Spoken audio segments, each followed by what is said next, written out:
Welcome to the Life Coach Pod show. We're still live until May 1st. That'll be our last live show. Then we're going to go to recordings because of security issues and all kinds of other things. So live is proving to be, I love it, but it's proving to have its challenges. So we'll be live for another this week and next week, and then we'll be going to recordings. Just keep that in mind. So, you know, your 1 o'clock is going to be free again because I have so many fans that come at 1 o'clock.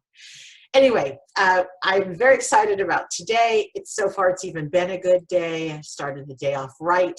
We have a guest today, Kim Johnson, who's going to talk just about something serious. Even though I'm in a great mood, I think what she's going to talk about is incredibly important.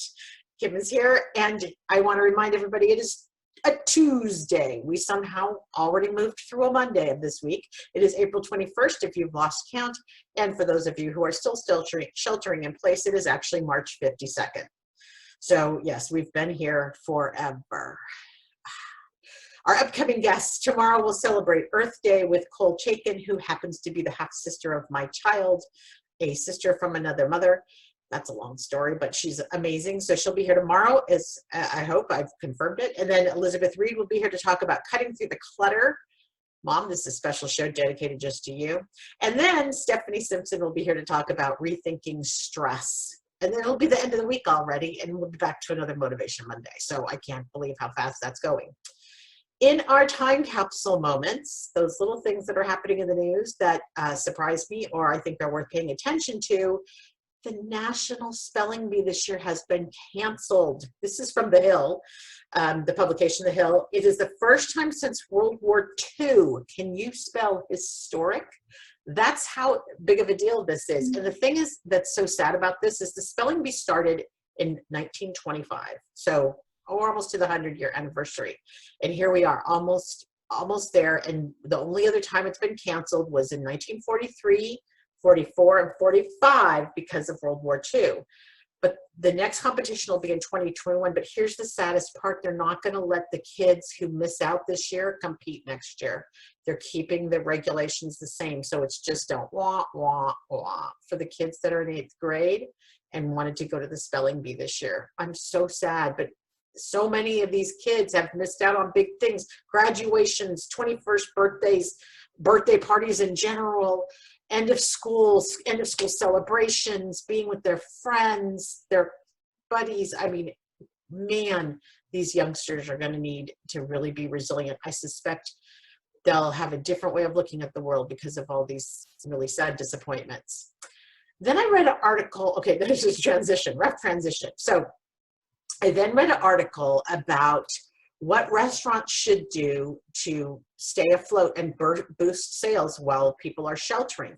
The thing is, I thought the article was really good because it actually extends beyond restaurants, if you think about it. So this is from Business Insider, and they had 7 steps, which I forgot to number as numbers. I put them as bullets. So there's that. But here's what it is. First of all, let your customers know that you're open. So this is absolutely true here in Sacramento. I'm seeing it. The restaurants, I have to look like 3 times to see if they're open. They need to be so blatant to say they're taking orders and that they put like a sawhorse or something outside. This is then, that advice extends to anyone, right? With a business, make sure people know you're open, that you're still doing business. Number 2 is to take care of your employees. The article talks about not just taking care of the employees that are coming in who are able to come into work, but if you've even furloughed some people, but you want to have them back, talk to them, keep in touch with them, take care of them.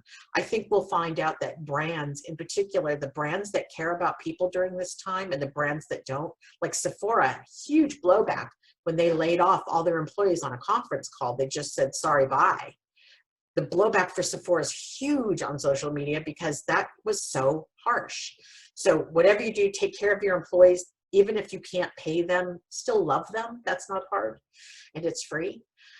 Open drive-through or curbside pickup. I'm going to add one more to this. The idea is to innovate in your business. If there's a way to get what you have to your customers, do that. Think of a different way to do it. In fact, there's a restaurant, my friends at a restaurant down in Aptos called the Bittersweet Bistro, and they cannot be open. But what they did, because they have suppliers, they turned their deli side of the business, it was like a counter business, into a little mini mart with produce and all sorts of yummy things that they could get, and made it really easy for their community to buy. So all they did was make a pivot. So the point is, think about your business and think about if there's a way to just make a pivot or to do it a little more creatively. Go Google and see what other people are doing and copy them. That's allowed. You don't have to be an inventor of a new idea. So anyway, innovate in how you're doing it. For restaurants, they're saying open a drive-through or curbside pickup. Offer to advertise family meal deals. So again, extrapolating that, the idea here is they're solving the problem for families. And boy, I'm certainly glad I don't have school-age children right now. But the idea is make it easy on your customers and they will come. So always take advantage of that. And that's another way you can innovate for your business. Think of a way to package your goods or package what you do in a way that might meet different needs now. People that have to share, people at home. And then assure your customers that your business, that your restaurant, that your whatever is clean and has clean with visual markers. So I've talked about the app Next Door, where we're all talking in our neighborhoods about things that we're doing and where there's toilet paper and can I borrow a rake and all kinds of stuff. But the thing I've seen often is that when neighbors go eat at a place and don't see cleanliness, they are completely outing that business on Next Door.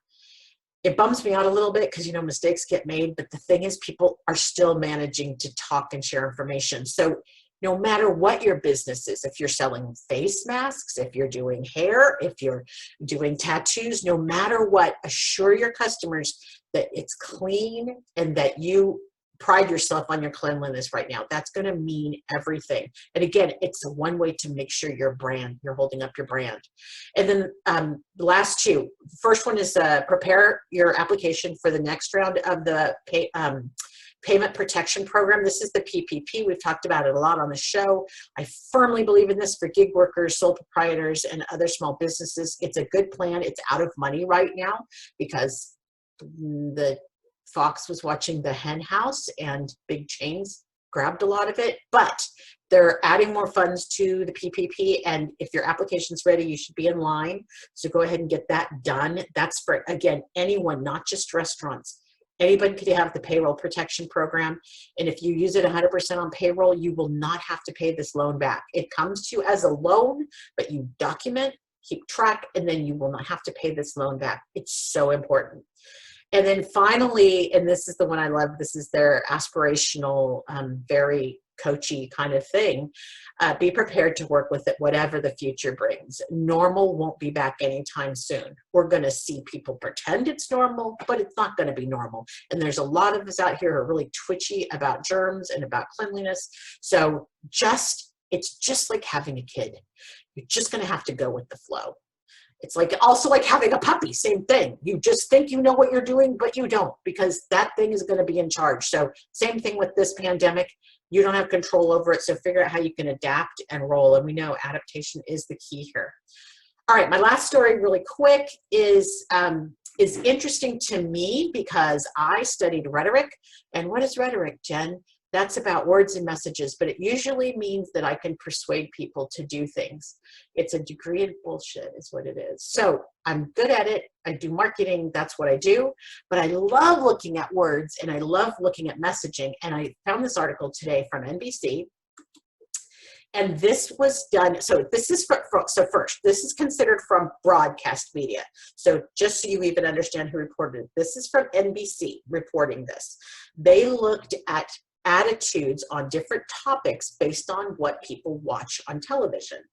So they have in the first column, and y'all can come look at this. I'll put this on the blog post so you can see this in the blog so you don't have to go try to find it.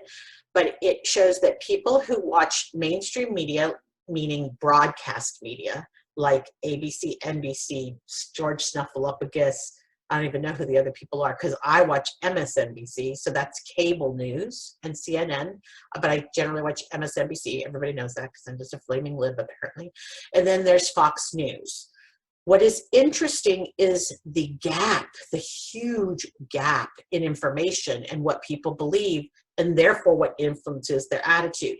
The takeaway from this, from NBC, and that's what I think is important, is that we might expect this in politics, But it's quite another thing, and I'm actually reading their words, to see this divide when it comes to a public health crisis with tens of thousands of American lives on the line.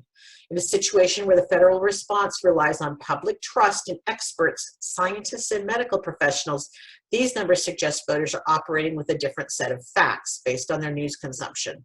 So that matters. And I personally advocate people going to get news from multiple sources, check things, dig in, question, ask someone, look to see what their credentials are, look to see if they've reported on it before. Some people are coming off like they're experts, they've never talked about the topic before. So you owe it to yourself to dig in, but you also owe it to yourself to be aware of bias and to be aware of the, in coaching we call it the lens in which you look at the world.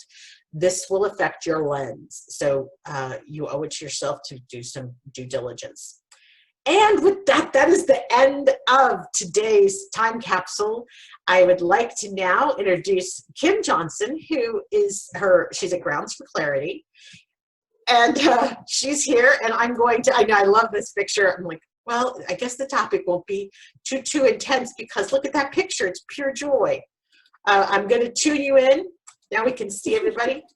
Tell us about yourself and why this is so important to you. So about me, I am a washed out millennial. No, I'm just kidding. So I really started my journey when I graduated from college, and that was 7 years ago.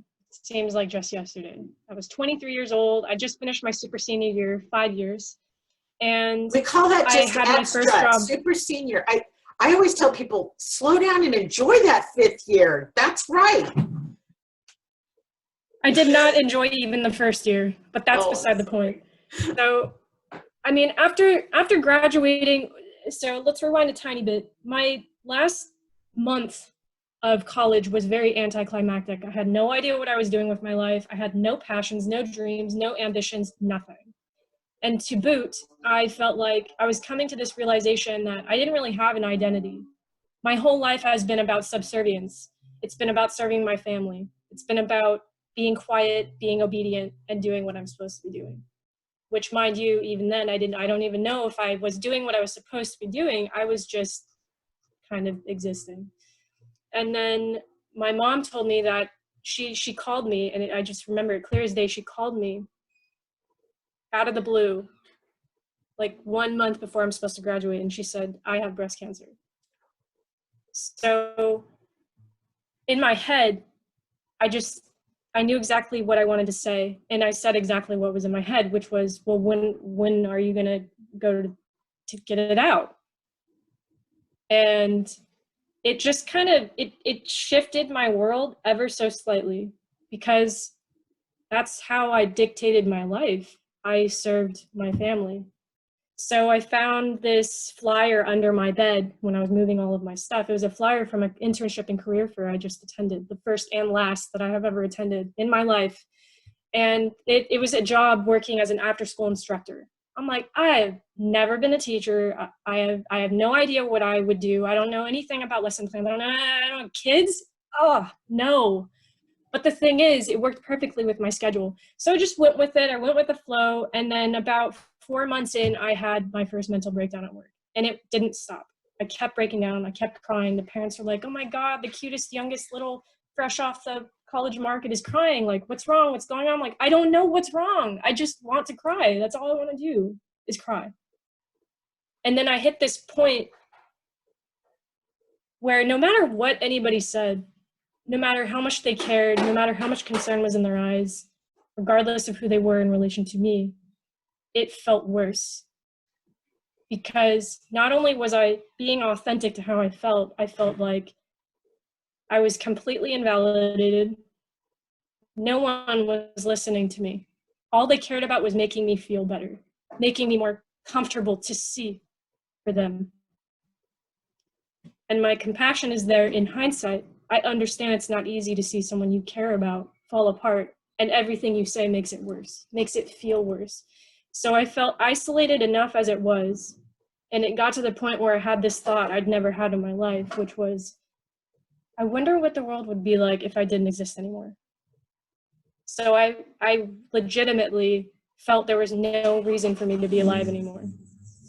And the reason why that is, and I know that now, why I'm so passionate about speaking about suicide saves lives, is because I know what it feels like to feel like no one is there for you.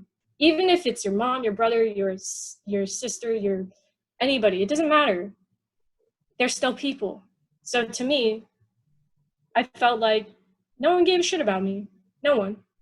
Not even my mom. Can I ask a quick question? Is that because it couldn't go in, that there was no way for it to go in, or you were really convinced? I was genuinely convinced. Okay. No one cared about me. And no matter how hard I tried to hope that things people said would penetrate through to me, my soul, my gut, of like, wow, they really do care. I didn't feel that. As much as I wished it to happen, it didn't happen. And I don't know what it is about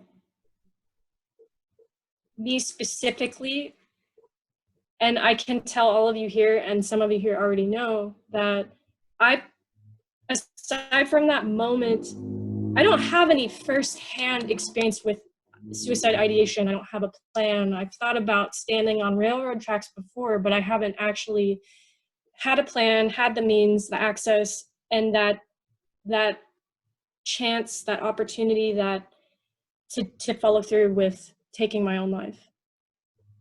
However, I know that it's an accumulation and a process to get to that point, and that's the misconception I wanted to address right here, right now, is that there's more to suicide than suicide. It's not an isolated incident. It takes time, any duration of time, really, and something that just pulls the rug right out from under your feet. And it can happen with anyone. This emotional overwhelm, all the community resources you have, all the relationships you have. Like for me, I had access to resources. I know what the suicide hotline is. I knew where I could go to get support, but I didn't feel heard, no matter their professional role, no matter if I came from their womb. So I'm curious to know, and I've been curious about how to really spread this message without it falling on deaf ears. And I understand that's not under my control. But the most I know that is under my control is letting people know that the reason why speaking about suicide saves lives is because it's the pain associated with feeling like taking your own life is the only thing left to ending the pain. We can all relate to something like that, but the thing is, we are so barred and bombarded with the stigma of suicide and the taboo of suicide that it's hard for us to be open to the possibility of realizing that it's actually a very self-empowering choice. If you feel like you're at wit's end and you have nothing left, and I think all of us might have experienced that before, where we feel like there's nothing left, we don't have a purpose, we don't feel of value to anyone or anything, empty, lonely, isolated. If we could find a way to bridge the gap between us feeling like we're far removed from suicide and finding a way to bridge that gap with someone that's there, I mean, what would the world be like, and how would all of us feel if we always had someone to turn to, regardless of how dark we felt? And if we're not talking about suicide, people are going to fall through the cracks, because often people don't know. You don't know what you don't know, and you won't know unless you ask or speak about it. And you're talking about when the person who's in this struggle, because it is a struggle. And I know I went through something like that when I was 17, and I knew how I was going to do it, but of course I didn't do it. But I was definitely thinking, I can't make it stop, so I will be done. I will just be done. But I think when I am listening to you talk, like, I can picture you, especially someone who's been used to being of service, I'm gonna, yeah, I'm sorry, said unstable, just wait a second, but I can picture someone who's used to being of service. You had a purpose. It doesn't necessarily mean it was making you feel better about yourself, but you at least had a purpose. And suddenly you're just like blowing in the wind. You're just lost. There isn't anything to tether to.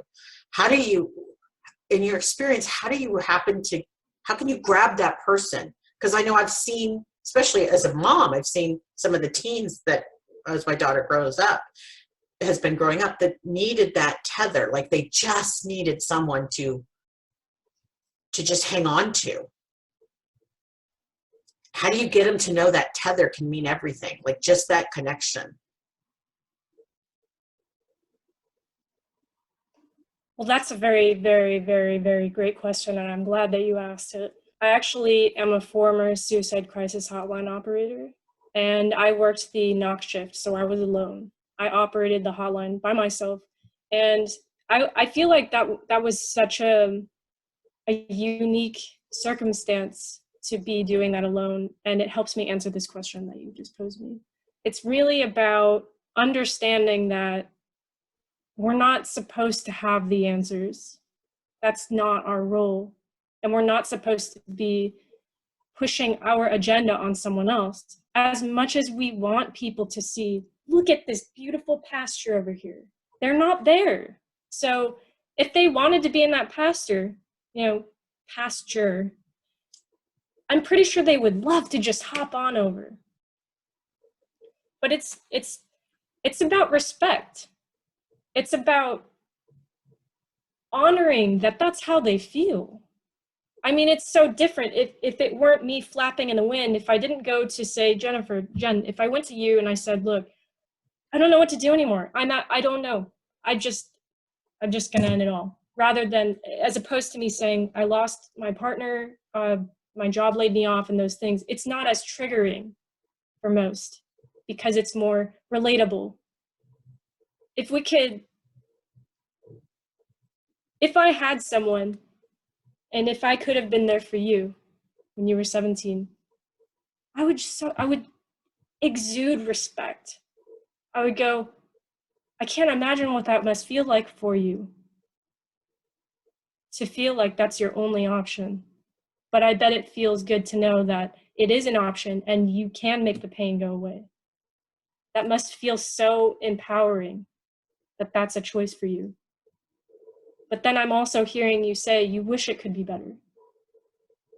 So it's about... I got the nuance of the difference. I completely got the nuance of the difference because you're actually validating them in their pain, and you're hearing the pain, and you're not trying to trade it for something else. No. And you're saying that's actually a legitimate choice, but you're also not choosing it. So you're holding both. I love how you did that.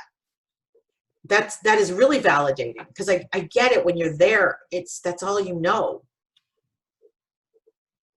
Yeah. And it's so fascinating how much of, before my training, it was so fascinating to me how numerous those the words and phrases, like you were saying, rhetoric.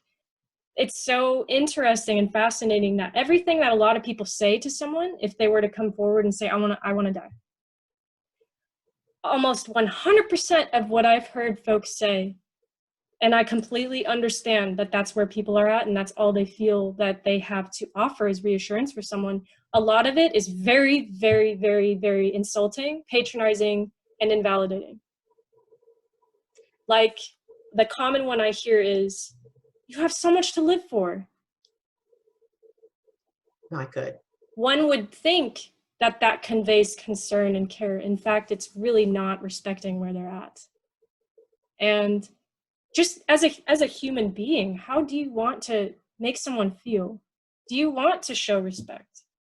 So if I were talking to you when you were 17, which was what, a couple years ago, right? Yeah. If I was talking to you when you were 17, I wouldn't be offended that you feel like suicide is a choice. That's your choice. And whether I agree with it or not is not important. I can have, and I learned this in the suicide crisis hotline, you can have whatever attitude you want about suicide. You can strongly agree, you can strongly disagree, you can be neutral. It doesn't matter. You can still show respect and compassion for someone without making it about yourself. And that's really challenging for most people because we have this compulsion to want to preserve life. It's all about preserving life, but what about the quality of life? What if in that moment you are the only person they've told that to? And you go and say, oh, but what will your parents think? You've shut them down. Yeah. Obviously, they've thought beyond that. And truth be told, this is something I actually apply in every aspect of my life when I'm talking to people, even if I meet them for a fleeting second outside, is when someone is visibly out of alignment, their energy, just something about it, your gut is like, oh, something about that person. I really feel like I ought to connect to them. It's just, it's okay to feel afraid and not have the answers. In fact, you shouldn't have the answers. I mean, some of us here are coaches, and of course we want a result for someone. Hi, Kathy. Of course we want a result of life. But right now they don't feel like it's the most easy decision to choose life. If someone doesn't feel ready to choose life and they don't feel ready to suicide, them coming to you and them showing up is an immediate invitation to talk to them. It's not going to be in a pretty little box wrapped up with the nice wrapping paper of 2020 with the little bow perfectly knotted, and with your scissors you curl it up like that. It's not going to be perfect. It's not going to be easy. It's not going to be a linear process because people are not linear. Last I checked, we're very intricate, unique people. And that's another piece of it is you being 17, being who you are, there's no way I'm ever going to understand exactly what you're going through. No way. So why pretend? If I felt for whatever reason unsure about caring for you, I would know that all I have control over is my choice to be there. That's all. So just being honest with someone too, if I felt uncomfortable and you said, like I have talked to some people, self-harm, or they talked about surviving hanging themselves, I just listen. The way we connect to other people is sharing what our experience is. Some of us might claim to be psychic, but for the most part, all we have is our intuition. And intuitively, even me kind of transporting myself to seeing you just flowing in the wind, I would let you flow in the wind. When you're ready to stop flowing in the wind, you will. That's not up to me. That's actually so important because I think you're right. Especially if I have my parent hat on, it's to fix it or to help. Like it just kicks in. But your point about, because there's someone on the line that happens to deal with survivors of trauma. I mean, when you show up and you're finally ready to talk about your trauma, and God knows how hard that is, right? That's huge. You show up, you're ready to talk about the trauma. The last thing you want to do is be judged or cajoled or nudged to get over it. You want to just be able to be in the hot mess that it is, and then have somebody actually just listen and say, yeah, it makes sense that you feel that way. It so makes sense that you feel that way. Considering what you're going through, right? Yeah. I mean, it's so important because I think with suicide, we instantly panic. I mean, I know I panicked about my daughter. I just panicked. Like, no, this could happen, and I'm panicked. Because, of course, we're not feeling the feelings. We're just seeing the bigger picture, and we're in the moment where we can have more perspective, we have more resources, whatever. We're not that person going through the pain. And it's easy to forget when you're in it how, especially if you've never experienced it, but if you have, how debilitating and singularly focused it makes you at that time. Like that pain is everything.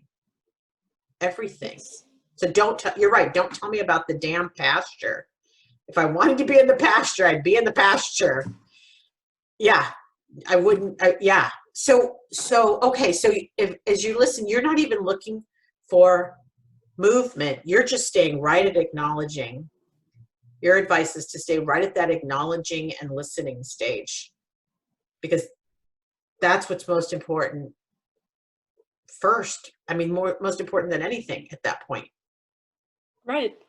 And I'll share this later on in our discussion. I do have access to resources. I can connect with people. I have coaching. If people really genuinely want to learn how to do this now, how to save lives now, anyone can. And the reason why I feel so confident in that is because statistics have shown me in my training that most of the people folks turn to, if they do, to show they want help, are people that aren't trained in suicide prevention. So what message are we sending? And I'm not trying to convict anyone that's watching or that's here. It's a serious question.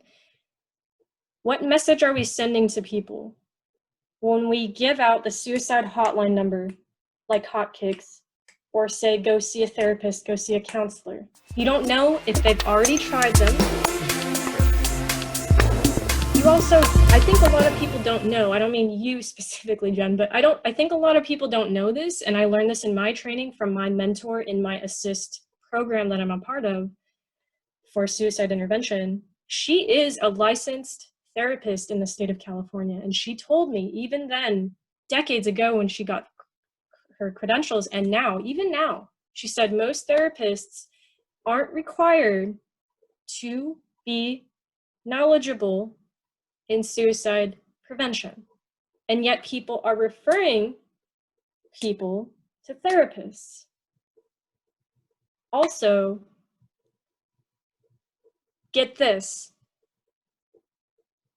there are PhD, there are masters, there are whatever, I don't even know, people whose role in society is to help people feel better. Here. And they are referring people to the suicide crisis line that I worked at, and I wasn't required to have any academic background in psychology. I wasn't required to have any formal training or experience. And people that are, whose role it is are referring people to the crisis hotline. Why? So what message is that sending if we compartmentalize whose role it is to support someone in their state of emotional crisis? Honestly, what anybody here?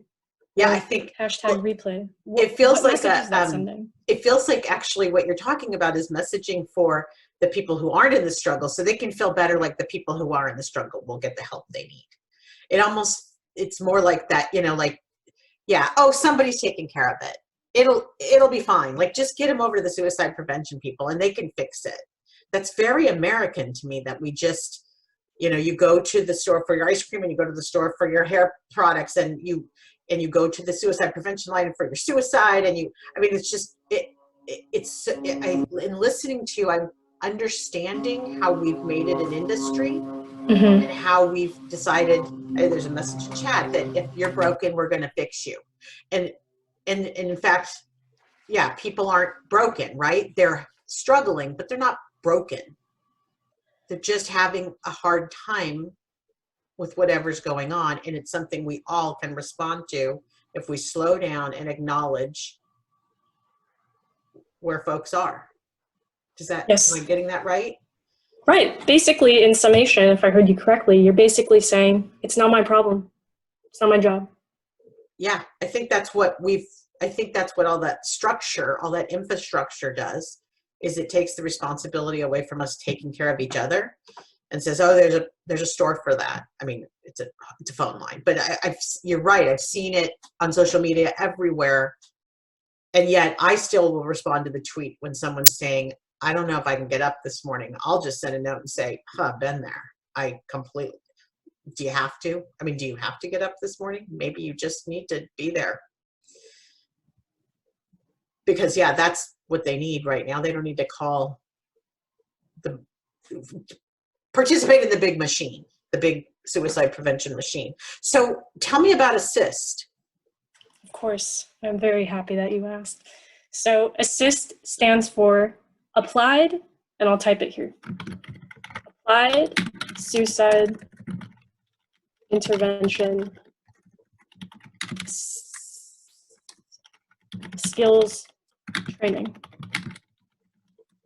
So ASSIST is one of a multitude of resources that is part of the suicide intervention pathway.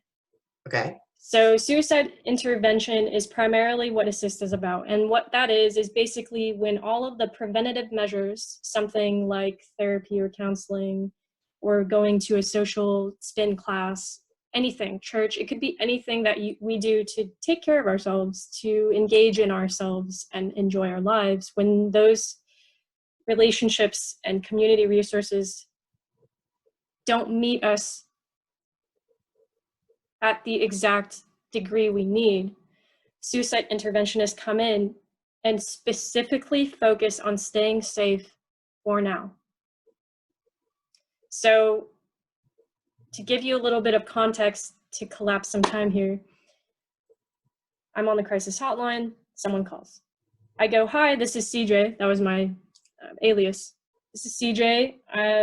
Thank you for calling the suicide prevention crisis line. Are you having thoughts of suicide? That's exactly what we say as soon as they call. And the reason why is because all we have is the phone. So it's if we don't ensure physical safety collaboratively,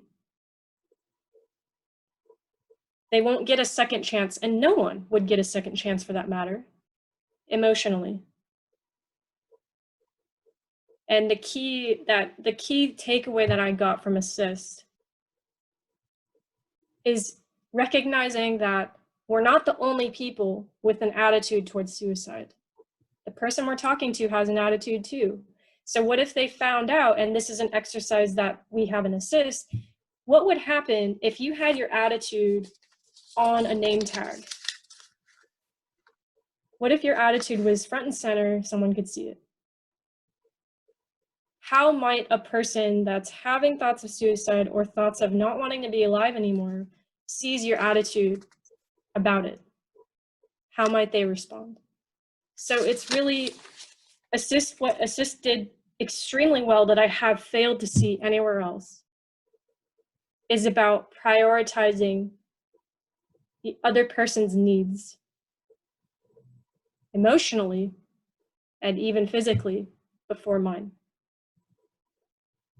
And that, honestly, you would think it's common sense. But like you said earlier, when you're in it, it's a little bit of a different story. But keep in mind, sorry, there was a fly. Keep in mind that we're not the only people with an attitude. It's so common and normal. And of course, we all have our different experiences, unique experiences for why we may agree or disagree or are neutral about suicide, but so does the other person. It's maybe the hardest thing is to withhold your belief system, hold back your assumptions, hold back identifying with the person and thinking they're like me, because that leads to all that other stuff, right? Things, your beliefs and assumptions. Once you start to think, oh, that's like me, I've been there before. No, you haven't. You had your own journey. But if you don't be quiet, you're not going to hear what the other person's journey is. Like, you have to, and I find that even in coaching, the hardest thing is to separate myself from the other. The other really needs to exist on their own, and I have to really seek to understand other and not in any way walk into their space. I need to stay out of their space, because that's how I can find out what's going on with them. That sounds like that's Right. Key to ASSIST, is that you really stay detached and stay separate as you listen. Right. Does that sound right? Right. Just being mindful that, and aware, there's the key word, there it is. Just being mindful and aware that this is a collaborative effort. Just because you think you are more emotionally stable which is another misconception. Just because you may think you're the most emotionally stable person to make that decision for someone, it needs to be collaborative. It's their life, is it not? Right.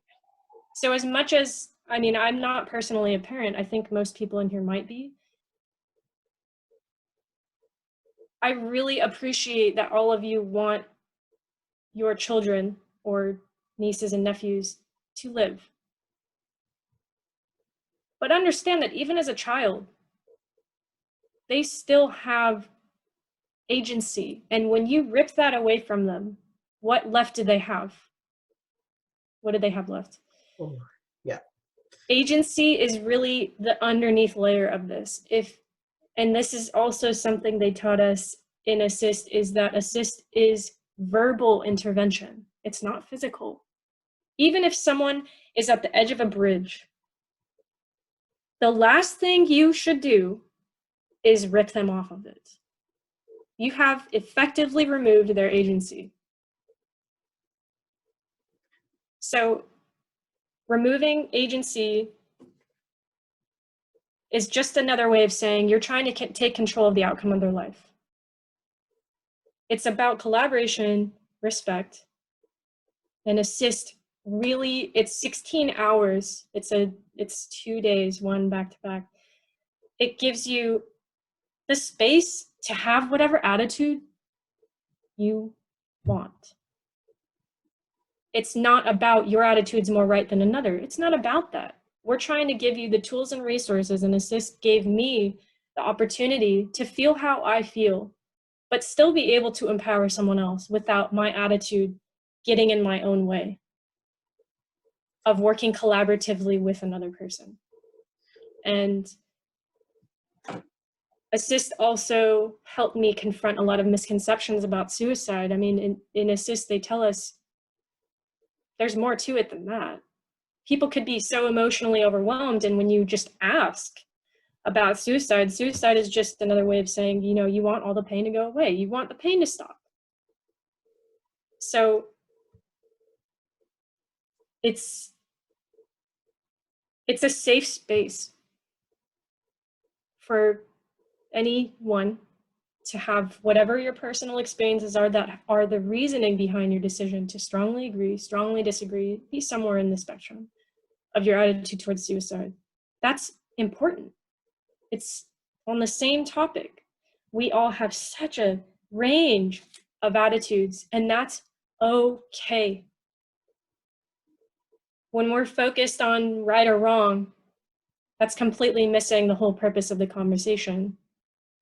We're avoiding being honest. And say, for the sake of the scenario, if I had a certain attitude that wasn't useful to you at that time when you were 17, I would apologize. If we're out of sync, I would just apologize. I mean, I'm really sorry. I just got caught up and I wasn't listening. Yeah, I misunderstood. I love, I want to open up for questions in just a second.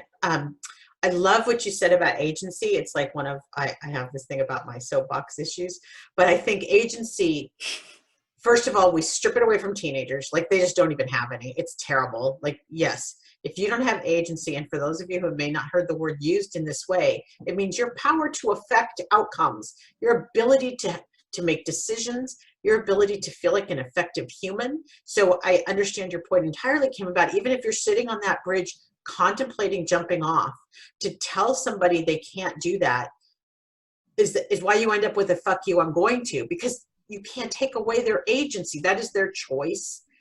It's stupid not to admit that it's a choice. And I love the idea of respecting that as a choice, and being, instead of being afraid, which you're going to still be afraid, but not taking over them. The point is not to take over them.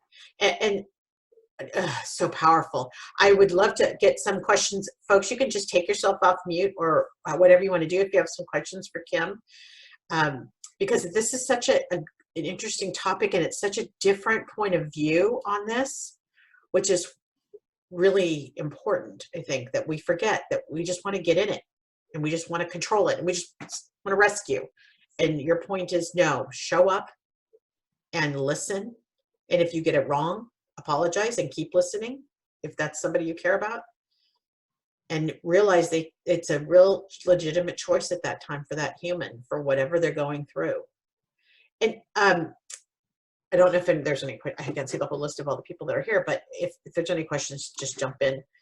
I'm also really interested in how you then decided to make that pivot to thriving, to service. I mean, you're still doing service, but you're doing service with the agency, right? Like, how did you make the pivot? I'll let Tammy go, and I will definitely answer that. Oh, my question. I totally feels natural, everything that you're saying. I'm totally into that mindset. But what I'm wondering is if I knew somebody who was suicidal, and I don't have any direct experience. I have friends whose family members have committed suicide. I have another friend whose teenage son attempted it, but is it different, the approach, or is it as effective, this approach, if it's coming from a loved one, a parent? Oh my gosh, I'm thinking a parent probably is not even the right person, no matter what their approach. I don't know. What is your take on that? I think it's very situational. And by that, I mean, just if someone wants to be that person for their child, go for it. It's certainly not simple. There's no perfect way to go about it. I can tell you, and this might bring you some peace of mind, that my mentor in Assist, she lost her husband to suicide. And her daughter calls her regularly, having thoughts of suicide. And it's really not easy for her. And her husband suicided over 15 years ago, and it still is there. And there were people in my training that their children also have thoughts of suicide. And it's really about trust in yourself. It's really not about their trust in you. The reason why I say it just depends on intention. So if one, as a parent to a child, feels like they might have a little bit more trouble keeping their intentions out of it, being honest with the child, that's a start. Being honest with your kid can go relieve so much pressure, because maybe the confusion a parent's feeling is confusion the child's feeling too. Maybe the child's just as confused, like, should I be telling my parents? Should I be confining them? Should I go see a therapist instead? Trying to flex that compassion muscle a little bit, put yourself in their shoes. They might feel just the way you do. And speaking those thoughts instead of having a conversation in our heads by ourselves. Being honest, if your child doesn't feel comfortable talking to someone else, then say that they don't have to talk to whoever they don't want to. Don't be afraid to ask, if they don't feel comfortable talking to their school principal or their aunt, their uncle, or their friends even. Then keep asking them and showing resources and talking about resources they maybe haven't thought of. About, in addition to talking to me, would you feel comfortable talking to a former suicide crisis hotline operator? I don't work on the line, but I can connect you. So just collaboration is the key there. And if that's going to be a challenging thing to achieve, then it might be appropriate to say, I don't feel like the best fit for you. I want to be there and support you, but I really truly feel like exploring other resources together will be helpful for you. How do you feel about something like that? So talking to your child and restoring and really celebrating their choice to talk to you, that was a huge step. So just laying on the sugar and honesty and collaboration shows respect. And there's no perfect anything. There's no perfect conversation. There's no clean cut way. And I know some of us wish that there was. So Kim, we're running out of time, but I want, and in the blog, I want to get those resources from you. Send me a note. I want to make sure I put them, I do a blog wrapper for every episode, so we have information that we talk about during the show. People can come in and see it. But I just really do want to know how you made this pivot. I wanted to know how you, what finally, what changed in you? What happened that you were able to see your way forward? Well, it's really in the conviction that what probably had me hung up on to be vocal and open and stand in that was my own misconception with suicide, that, oh, you know, people aren't engaging, or people don't want to hear about it, or people, that speaks to the stigma and taboo around suicide. So really emphasizing that there's more to suicide than suicide. And I can really resonate deeply with someone that feels like they have no reason to take another breath. So for me, it's not so much, I mean, it certainly is a huge part of it, advocating and educating and empowering people on what suicide prevention and suicide intervention is really about. But really, it's also about, maybe people won't engage, but there's someone that hears what I'm saying and they go, oh my God, you understand me. Wow. So if I'm not openly inviting people to this conversation, no one's going to know the party's there. Wow. Sending an invitation. That's super powerful. I think it's something we can all take forward and increase our awareness in that area and be much more open, and maybe let go of the fear, that gut fear that we have, which is super powerful. I want to thank you so much for coming on today. You've really got me thinking, and I'm looking forward to sharing what you've talked about today and getting this out there and published, because I think that there's a lot of folks who will really can make that adjustment in their mind and start to talk about this and maybe release some of that fear and be more open to changing and listening. I think it's really about, you're talking about speaking, but it's first being willing to listen and not be afraid and be okay with your fear, and just, that's yours. Own it. Shh. Manage your fear, because it's not, you don't need to give it to somebody else. Thank you, Kim, so much. I want to thank everybody for coming today. This was really moving and powerful, and I appreciate it so much. I thank you all, and I will we'll wrap up the show. We'll come back tomorrow for Earth Day celebration. And thank you so much for everybody who came to the show today. I really appreciate it.